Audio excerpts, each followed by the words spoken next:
Selamat pagi, eh, tim dosen, kakak-kakak Kasidos, dan teman-teman eh, mata kuliah jaringan komputer. Kami dari kelompok Pasar Minggu akan memberikan presentasi kami mengenai studi kasus fase 1.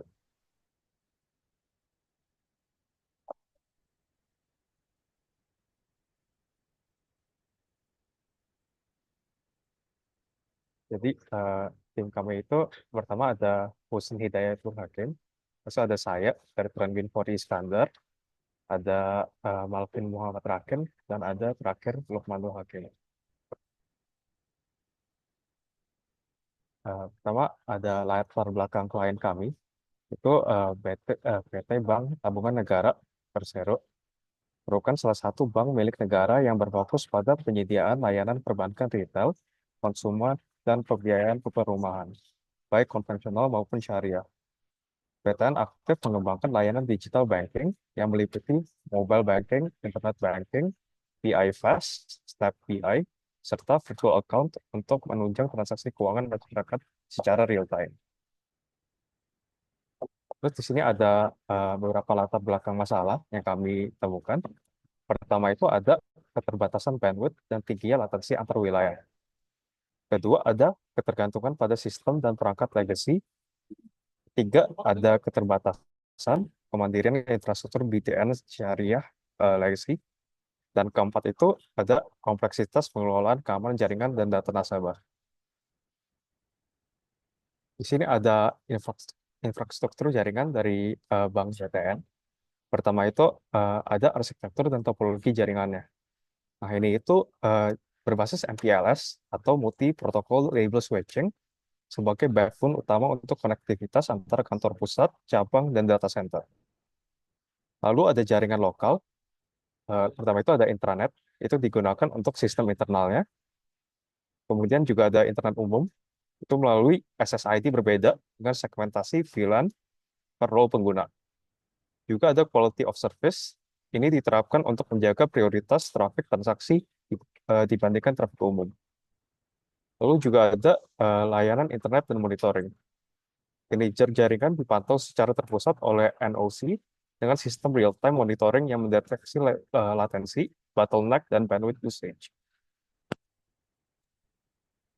Oke, selanjutnya akan dilanjutkan oleh teman saya, Malvin Rakin.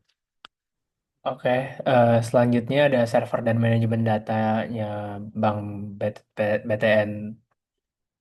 Yang pertama arsitektur server sama data centernya. Jadi pusat data utamanya adalah data center dan disaster recovery center. Arsitektur servernya menggunakan kombinasi bare metal server sama virtual machines dan private cloud dari BTN. Terus ada penyimpanan dan pengelolaan data kayak dokumen lain-lain gitu, kayak data pribadi, data nasabah, dan data transaksinya disimpan di Enterprise Data Warehouse sama Data Lake dengan konsep single source of truth.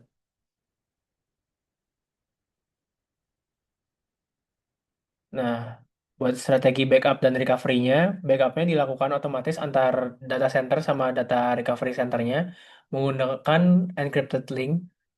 Data dengan tingkat kritikal tinggi direplikasi real time agar failover-nya dapat dilakukan secara cepat jika terjadi gangguan. Dokumen user umum disimpan melalui OneDrive for Business. Untuk keamanan jaringannya, hak akses administrator dilindungi dengan privilege access, manajemen, serta multi-factor authentication. Aktivasi administratif dicatat dan dimonitor oleh Security Operation Center. Keamanan jaringannya ada firewall, IDS atau IPS, endpoint security, data encryption, sama DPIA. Terus untuk keamanan jaringannya ada perubahan konfigurasi, aktivitas perubahan jaringan, penambahan perangkat, maupun penanganan insiden harus melalui persetujuan Change Advisory Board. Nah, ini ada analisis permasalahan dan kebutuhannya. Tadi kan ada bandwidth dan latensi antar wilayah gitu, antara ibu kota dan pulau-pulau lainnya. Dampaknya perlambatan akses terhadap core banking system, serta gangguan pada layanan digital banking. Nah, kebutuhannya adalah peningkatan kapasitas bandwidth antar regional, implementasi traffic prioritization, dan quality of service, penerapan real-time network monitoring.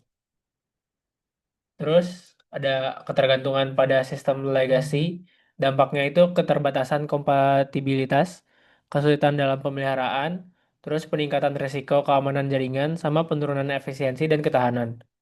Kebutuhannya modernisasi sistem, implementasi arsitektur modular, migrasi bertahap ke platform hybrid cloud, sama audit sistem legacy secara berkala. Untuk analisis permasalahan dan kebutuhan yang selanjutnya akan dijelaskan oleh teman saya, Lukmanul Hakim. Oke, untuk permasalahan selanjutnya yaitu ada di keamanan jaringan dan data yang semakin kompleks. Dampaknya adalah potensi kebocoran data pribadi nasabah, ancaman ransomware atau DDoS terhadap layanan, gangguan terhadap kepercayaan publik. Yang dibutuhkan dari permasalahan ini adalah integrasi penuh antara sistem SIEM dan endpoint security, penguatan PAM, serta multifactor authentication, peningkatan kapasitas SOC, dan juga pelatihan keamanan cyber berkelanjutan. Next. Selanjutnya, permasalahannya ada ketergantungan terhadap infrastruktur konvensional.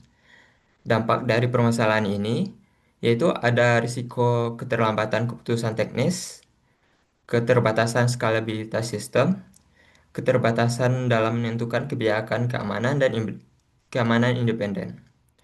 Kebutuhan dari permasalahan ini yaitu pembangunan data center dan data recovery center, implementasi auto scaling dan load balancing, penerapan network monitoring dan SIAM integration secara mandiri.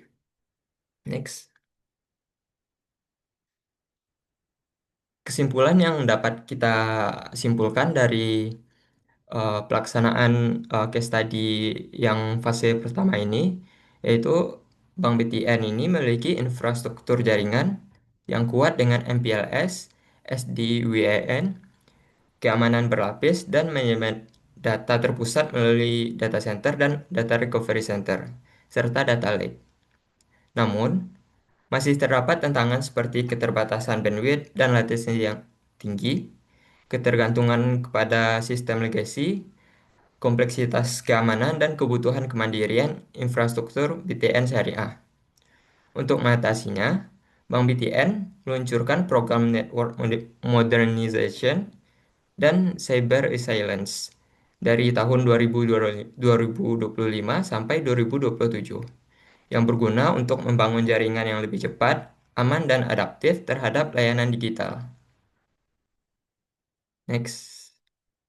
Untuk rencana selanjutnya, yaitu ada di case study fase yang kedua, ada desain solusi teknis, yaitu merancang topologi jaringan yang efisien dan scalable, simulasi jaringan menggunakan Cisco, kemudian evaluasi dan validasi, dan juga implementasi desain jaringan dan infrastruktur baru.